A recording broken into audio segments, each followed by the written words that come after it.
I understand that AsiaTOPA 2017 was an incredible success. It showcased a diverse range of high-quality programs and festivals to around 1 million people.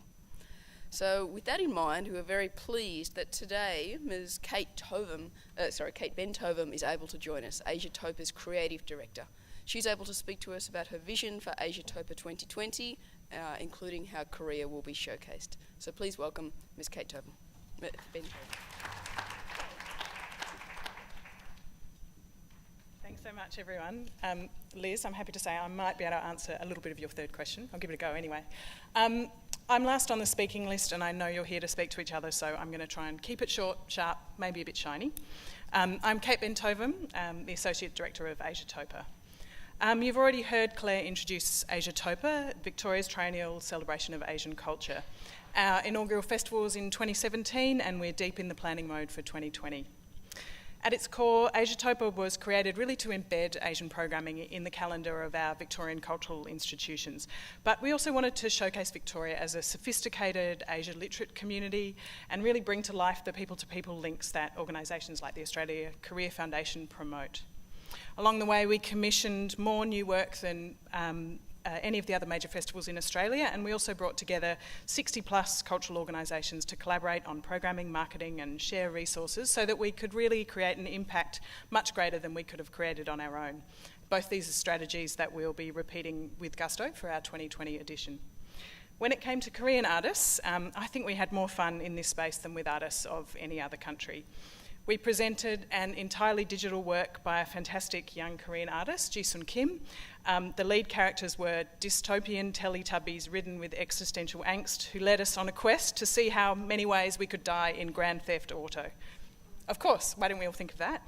And we're working with this artist again for AsiaTOPA 2020. She's developing an amazing new concept that is a kind of dark, twisted comedy exploring artificial intelligence. So the future is now, and Korean artists know how to tell it to us. And Korea delivered to us one of, I think, my personal career highlights, which was looking out over 6,000 ecstatic international students and their friends in the Sydney Myer Music Bowl, our amazing venue across the road, waving pink glow sticks and screaming their lungs off to Ali, who was a K-pop superstar who absolutely blew the roof off for Asia Pop Fest. Glow sticks and Teletubbies may sound a little bit trivial, but with DFAT recently launching the Soft Power Review, I think there's a lot of conversation about how we can better utilise arts and culture as levers of soft power. And I actually think we can learn a lot from Korea, and particularly the Korean government's heavy investment and policy decision to really promote their popular cultural industry, or Hallyu Wave, as a tool of soft power and regional influence. It's no accident that one policy analyst recently described Korea as conquering the world one K-pop hit at a time. And while Australia may not have K-pop in its soft power arsenal, it's really exciting that DFAT sees events such as AsiaTOPA as a platform to demonstrate that sophisticated soft power really is a two-way conversation. Certainly it was the case when we were developing Asia Pop Fest, which was a really large-scale event in our iconic venue to welcome our international students and celebrate the huge impact they have really made on our city.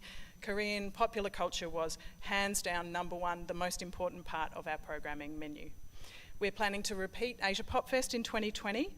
It was an amazing event, not just for the 6,000 students that were there, but its digital reach was off the charts. We were trending 6th in Australia and 24th in the world on Twitter when Eiley hit the stage, and it felt like that when you were there. And for us, it really epitomised what AsiaTOPA can do, which is creating a really dynamic conversation with new audiences, as well as introducing our local audiences here to the incredible world of culture happening out there in the region that we don't often have an opportunity to experience. So to finish up, I'm actually going to show a really short video. It's a highlights of Asia Pop Fest so that you can practice your K-pop dance moves in preparation for 2020. Enjoy the conversations, and thanks to DFAT and the Australia Career Foundation for really continuing to support vital people-to-people conversations. It's why we're all here. Thanks a lot.